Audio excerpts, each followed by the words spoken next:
Welcome to the 100th annual MMG Knows Ball and You Don't awards show. I'm going to predict every single NFL award. We're going to start with the MVP. I think the NFL does a horrendous job with their awards. Number one, they should have way more awards. Number two, they should be renaming them. The NFL MVP over the last 11 years straight has been a quarterback. It's obviously just a media play. I want to show you guys the Vegas odds NFL MVP right now. Sorry to make everything about sports betting. I don't want to, but this is the best frame of reference that we have to actually know who's going to win. If you have negative odds, it means it is very likely to happen. Plus 100 odds is a coin toss. It's 50-50. Anything above that is significantly less likely to happen. That's the easiest way I can describe it. Lamar Jackson right now, according to the sports books, is the heavy favorite. The runner-up to him is Christian McCaffrey. In third is Tua Tagovailoa. In fourth is Brock Purdy. And in fifth is Josh Allen. I so strongly disagree, but I don't think it matters. I'm predicting what the awards will be. I actually think, despite Lamar being at minus 200, I think Lamar will be the runner-up. I think Christian McCaffrey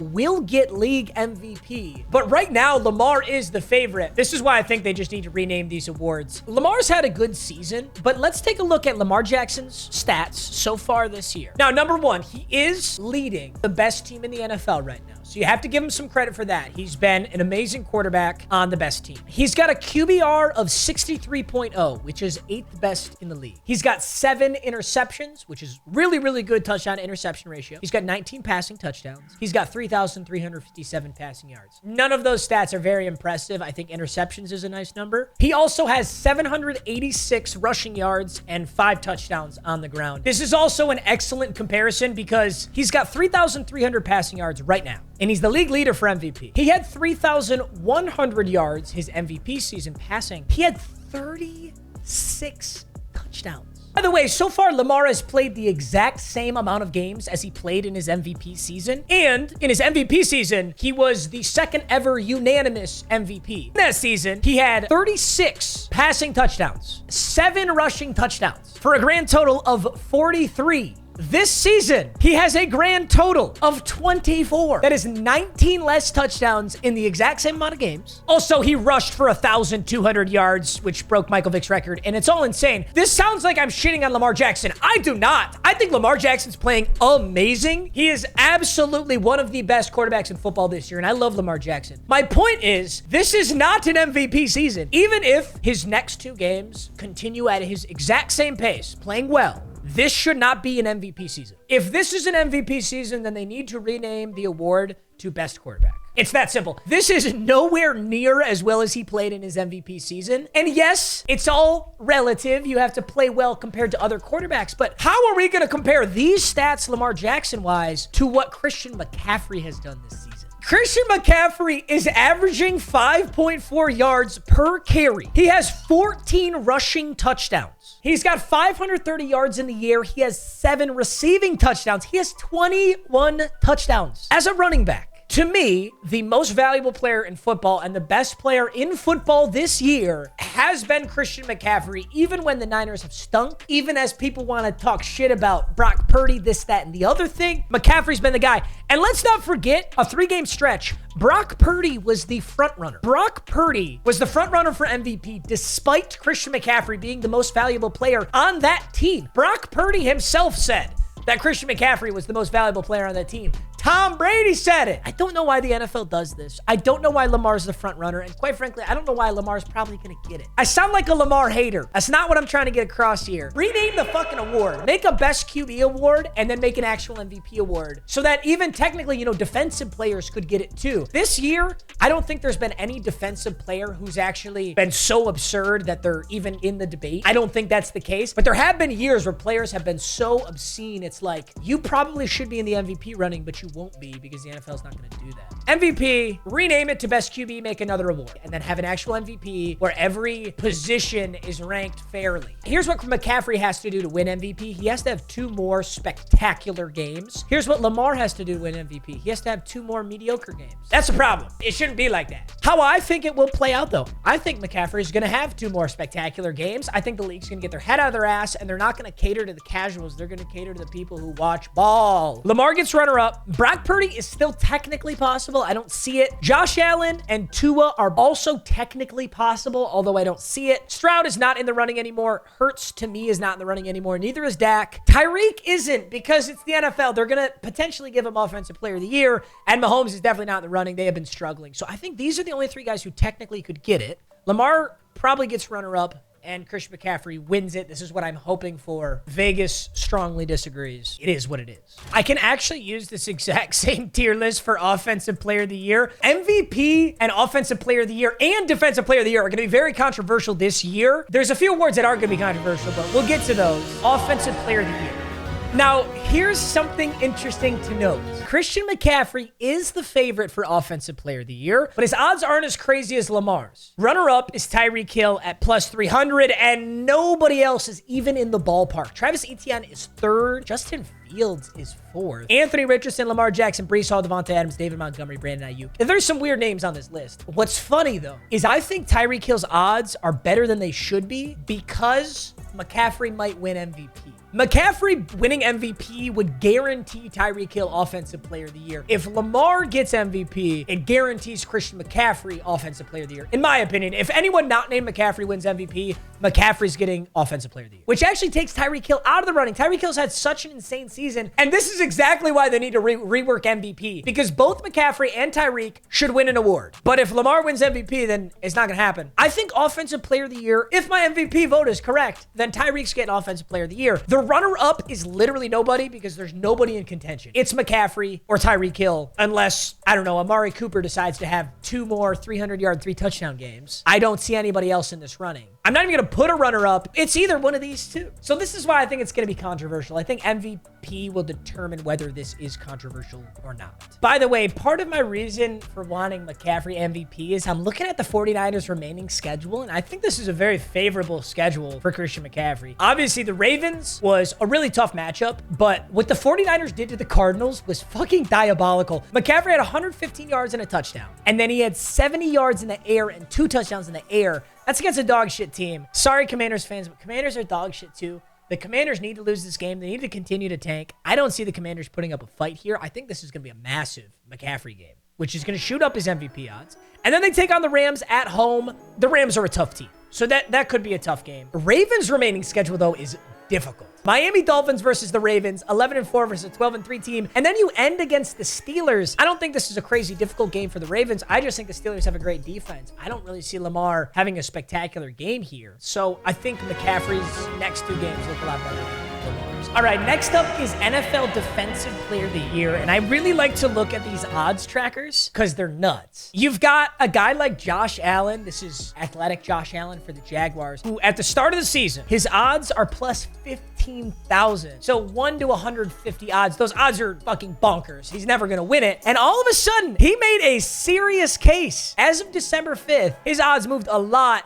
But honestly, the whole season, there hasn't been too much movement because it's been 2 guys, Micah Parsons, Myles Garrett. Micah Parsons, Myles Garrett opened as the favorites, and here we are, 27th of December. Micah Parsons is a narrow favorite over Myles Garrett. That was, of course, until the Browns played the Jets, and Myles Garrett really jumped up there. You can see that Myles Garrett is at roughly minus 235, so pretty damn good odds that Myles Garrett's going to get it. Next closest is Micah Parsons, and then I've never heard him called this, Trent Jordan Watt. TJ Watt is in third. Max Crosby, Josh Allen, Darren Bland. Darren Bland deserved to be up there for those interceptions, but that's just not how the NFL does these awards either. They should just have more awards. Why not? People would love to have more awards. There should be a Defensive Player of the Year, but then also have some extra awards. Best DB, you know? They do it in Madden, and I love looking at those. You know what there needs to be, by the way? There has to be a Clutch Player of the Year. A Clutch Player of the Year. How we don't have that is beyond me. Or like for a kicker who is just drilling game winners all year long. Just would be a cool award. Whatever. I don't have a tier list for this. I think Micah Parsons can pull it off, but I think the NFL really is going to want to give an award to a Browns player because of how good they've been, despite how bad they were supposed to be. They've had 4 quarterbacks start. That's kind of an argument for Kevin Stefanski, Coach of the Year, but Micah would have to do some serious shit. Here's why, though. Here's why Micah Parsons could do it. Number 1, they're going to take on the Lions at home. So I do want the Lions to win this game, but there's usually a lot of scoring and a lot of offense in these games. There's going to be a lot of offense in this game. I don't know how Micah Parsons is going to fare, but look who gets to take on the Commanders as well. Commanders are just a great team to put up stats against. If Micah Parsons can have a career day in this final game against Commanders, he could shoot into the lead. But for now, I'm going to say Myles Garrett, defensive player of the year. It's still a very close race just between these two guys. NFL Coach of the Year. For a while, Dan Campbell was the front runner. For a long time, actually for the entire season, Dan Campbell's been the front runner until there was finally a new front runner, and it's Kevin Stefanski. You can see Kevin Stefanski all over this board. You can see him do this massive jump up here. As of December 5th, Kevin Stefanski was at plus 8,750, 87 to 1 odds. Horrible odds, whereas Dan Campbell is at plus 188, clear front runner, clear favorite. And boom, after Joe Flacco's gone insane, after Stefanski has got the Cleveland Browns clinching a playoff spot, he is now the front runner at plus 106, Dan Campbell at plus 210. And those odds aren't even correct because the sports books have Stefanski as a clear favorite. I hate to say it, but Kevin Stefanski really just needs to coast to win this award. For Dan Campbell to win it, he's got to beat Cowboys and beat the Vikings. They've got to win out. I wish it could be Dan Campbell. I know the media loves Dan Campbell, and they probably don't like Stefanski as much because, you know, the Browns have gone through their shit. But as it stands, I think Stefanski will win Coach of the Year, and I think Dan Campbell will be the runner-up. There's a lot of good runner-up candidates, though. There's a lot of arguments that can be made for Coach of the Year. I think McDaniels is technically possible. I'm not going to put him in runner-up. I like him. He's done a lot of fun stuff. He gets a lot of media attention. But the Dolphins are fucking stacked. That's a little bit different than what Stefanski's done. Stefanski has clinched a playoff spot with a team that has had 4 quarterbacks. They paid all this money to Deshaun Watson, and they didn't even need him. They're going out there. Flacco is going fucking insane. Does that speak to Stefanski, or does that speak to Joe Flacco? I won't debate that, but I think Stefanski wins Coach of the Year. Dan Campbell's got to win out, and the Browns got to lose one of their next 2 games.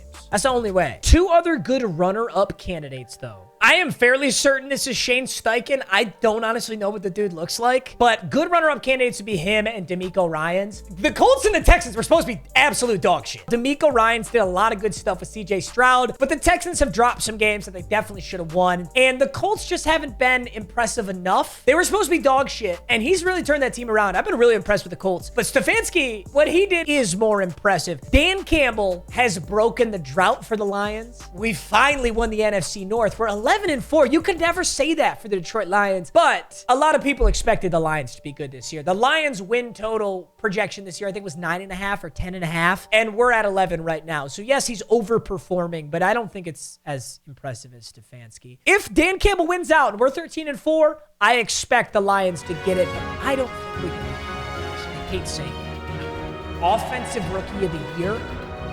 This one's pretty cut and dry. There is almost no contention, but I'm still going to look up the odds. Once again, Offensive Rookie of the Year is just like MVP. I don't know the reasoning behind this. I wonder if the NFL just wants to prop up quarterbacks so much more because they're the face of the league and they can get more media attention out of them. Or maybe they have a better longevity on their career. I don't know. The reason I say this is because CJ Stroud has been very, very impressive. I love CJ Stroud, but I do not understand how he is this favored over Puka Nacua. Puka Nacua is a wide receiver. He doesn't control if the ball gets thrown to him. CJ Stroud has the ball in his hands every single play. Maybe that works in CJ Stroud's favor. But what Puka Nacua done, he's set records. He's broke multiple rookie wide receiver records, and he was drafted in the 5th round. Is there no boost to his odds because of where he was drafted? Jahmyr Gibbs was a 1st-round pick. I was totally wrong. I was very upset with the Lions organization for drafting Jahmyr Gibbs. He's been nothing short of spectacular. I love Jahmyr Gibbs. He ain't gonna get it. It's between Stroud and Puka, but I just feel like the race should be close. According to the sports books, it's not.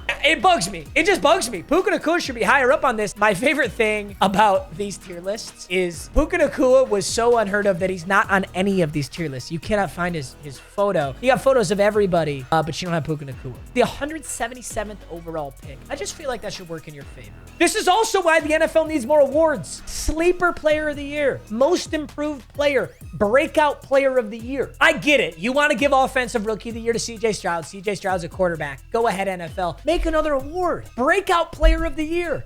Puka Nacua. It could even go to Kyron Williams. Kyron Williams could be the breakout player of the year. You're just shafting so many players by having these fucking cookie cutter, bland ass, old NFL bullshit. NFL's got to get with the times, bro. That's all I got to say about it. Clutch player of the year, breakout player of the year, MVP, has positional relevance, and best quarterback. Then you can give your quarterback his fucking award. Yeah!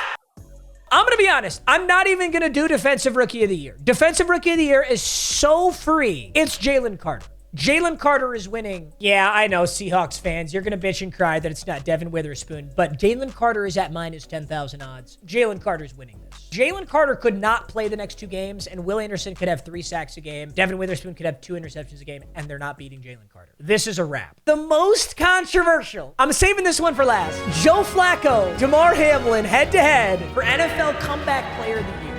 Flacco was out of football since the end of last season until mid-November when the Cleveland Browns experienced a season-ending injury to Deshaun Watson, and then all the backups sucked ass, so they called Flacco. He caught a flight, he signed with the Browns, and now he's balling the fuck out. Okay, now at the start of this season, the clear favorite for NFL Comeback Player of the Year was Damar Hamlin. This is simply a media play. That's how you know that these awards are all just like media shit. Like, I don't even have to say this because it's so obvious, but obviously what happened to Damar Hamlin and his ability to come back and still play football is incredible. That doesn't make him deserving of this award. The NFL Comeback Player of the Year award should not be a fucking media award. The NFL Comeback Player of the Year award should be the player who either, this is why the names of their awards are stupid, should either came back from an injury and played amazing or came back from not playing out of retirement and played amazing. That's really why this award should be called NFL Breakout Player of the Year. Because no matter what you name it, I'm sorry, it shouldn't be Damar Hamlin. Which is so annoying. Damar Hamlin has played in 2 games and he hasn't done a thing. Here's the odds right now. Damar Hamlin still has better odds than Joe Flacco. This dude got up off his fucking couch and is playing better than 20 NFL teams starting quarterbacks. Doesn't know the playbooks, hasn't been training in the offseason, dicking around with his kids and God knows where. And you're telling me Damar Hamlin still has better odds? That makes me so mad. That's not how this should be. Baker Mayfield, by the way, has atrocious odds, and Baker's been amazing. Baker's been so good. That's just how powerful the odds are on Damar Hamlin. Who knows if Damar Hamlin gets it? I'm not saying Damar Hamlin's going to get it. I'm just saying it's a travesty that it's set up this way. It bothers me. My prediction, though, I believe Joe Flacco gets it. If they appeal to casuals, it's Damar Hamlin. If they appeal to ball knowers, people who actually watch the sport, they'll go Joe Flacco. Now, you got to ask yourself, if you're the NFL, who do you want to appeal to? Ironically, you actually want to appeal to people who don't already watch the sport. It's a backwards thing in marketing. They tell you this in content creation, too. I don't give a flying fuck. But they say you should only be targeting the audience that you don't already have. So the NFL, they've already got their NFL viewers. So why do they care about their NFL viewers? They don't. They only want to go after the viewers they don't have. You ever wondered why the NFL's always putting fucking Taylor Swift on the TV? Even though every single one of us can unanimously agree that we don't give a shit whether Taylor Swift's on the TV or not. Because it ain't for you, and it ain't for me, and it ain't for people who watch ball. It's for all the people who don't watch ball. Which is a big, gigantic roundabout to say I think Damar Hamlin will win this, sadly. But personally, I want Joe Flacco to win it, and I think he will. I'm being intentionally delusional, basically. If that makes sense. I want to be delusional. It's like thinking the Lions are going to go to the Super Bowl. Like, yeah, it could happen, but it probably won't, but I'm going to be intentionally delusional. Did I miss any awards? This is somebody's predictions. That's actually really funny. Let's look at this. They predicted Offensive Rookie of the Year as Bijan Robinson. Yikes. They predicted Defensive Rookie of the Year as Emmanuel Forbes.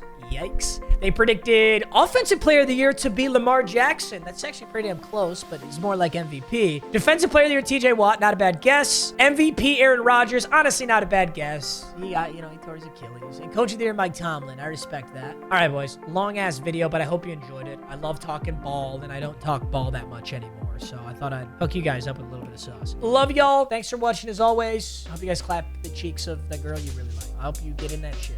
Best of luck, my guy. Peace!